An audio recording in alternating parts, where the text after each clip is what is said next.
Айсылу Имамиева. Шиби малайы Шип-Шип. Бір ишек алдында Шуаркай исемле искиткеч уңган матур тавык һәм Кикрикбай исемле батыр әтәч яшәгән. Җәйге якты иртәдә аларның сап-сары, йып-йомшак, түп-түгәрәк шибиләре туган. Эй куанган тавык, эй шатланган, әтәч тә бик сөенгән. Шул иртәдән алар көнне-төнне, алны-ялны белмичә шибиләре дип кенә яши башлаганнар. Әтиләре шибиләргә тәмле җим тапкан, әниләре аларны канатлары астында ышыклап йоклаткан, матур бишек җырлары җырлаган, әкиятләр сөйләгән. Шибиләренә куркыныч янаганда зур шар кебек кабарып, хәтта песинең үзен куркыткан. Ә менә бер көнне Шип-Шип исемле шиби малайы әти-әнисен шаккаттырган. Минем шиби буласым килми, дигән ул.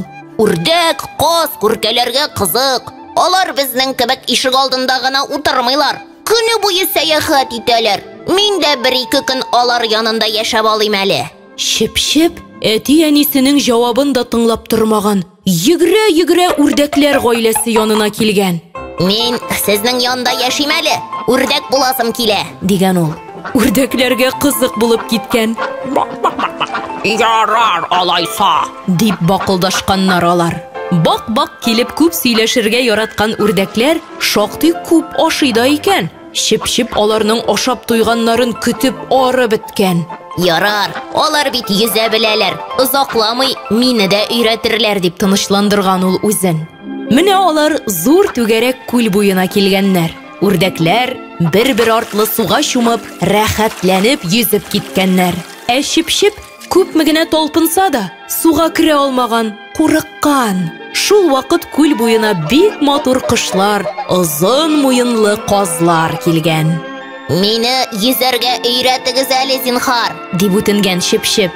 Гаң-гаң, аның бер авырлыгы да юк. Мин туганда ук йөзә белеп тудым, дип масайган каз малайы каңгылдык. Шулай да йөзү өчен кирәк булган бер-ике хәрәкәтне күрсәткән. Шип-Шип йөзә белмәвенә гарләнеп читкәрәк киткән һәм күзләрен йомып суга сикергән. Күпме генә тырышса да, һич йөзеп китә алмаган. Шак коткарганнар үзен. Син, шук шәби, син нишләп су кошлары янында йөрисең? Бата яздың бит, дип борышкан аны әни үрдәк белән әни каз. Шип-Шип нишләсен? Башын иеп, күл буеннан китеп барган. Шул вакыт ул кояш нурларында җылынып утырган күркә гаиләсен күреп алган. Күркәләр минем кебек горур кошлар. Әле алар агачларның иң өстенә кунаклый беләләр, бияклектән дә курыкмыйлар. Мин алар белән яшәрмен дип уйлаган Шип-Шип.